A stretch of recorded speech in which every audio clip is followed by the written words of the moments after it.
Okay, day 122, part 3, DynCorp harvest.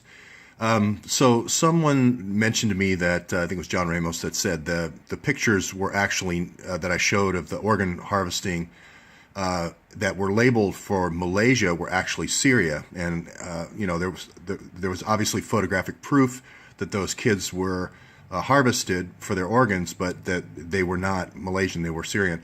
Well, that makes my case even stronger. I've said from the very beginning that this whole organ harvesting thing started with Otpor when they started training the Albanian Kosovars in Kosovo to not only do the sex trafficking, taking child brides and so forth. This is the Whistleblower movie, but then also do organ harvesting, which is still going on today. That's why the Russian ambassador was killed.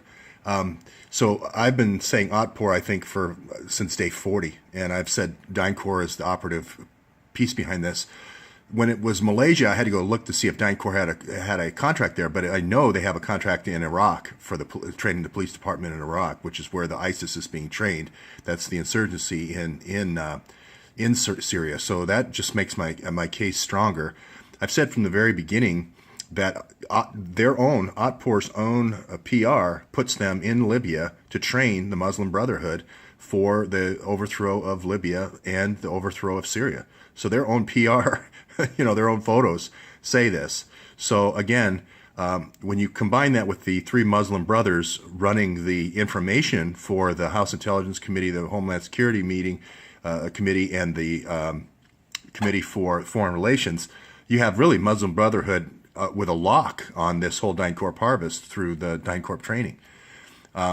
So this picture, I've just basically changed it. These are from the Ghouta sarin gas attacks. I've said from the beginning that we gave the Muslim Brotherhood sarin gas. This is, I think, day 40 I put this in after I put the stingers in. So this is, again, even stronger photographic evidence that these organs have been removed from these Syrian kids. So I'm going to double down on everything I've said about Haiti being the same thing, because DynCorp is there as well.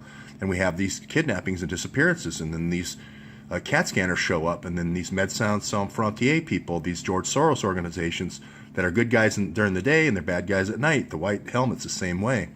So I've had this slide about the Syrian kids and the 10,000 trafficked organs, I think, since day 40 as well. I've had Popovic from Otpor, the guy who's teaching all this, here you can see he's holding a little figurine of the girl there, since about day 40. So I think this has been about 80 days now that I've been saying that Otpor was the causal factor, along with DynCorp, for this organ harvesting. I produced this DynCorp video, I think, maybe 60 days ago.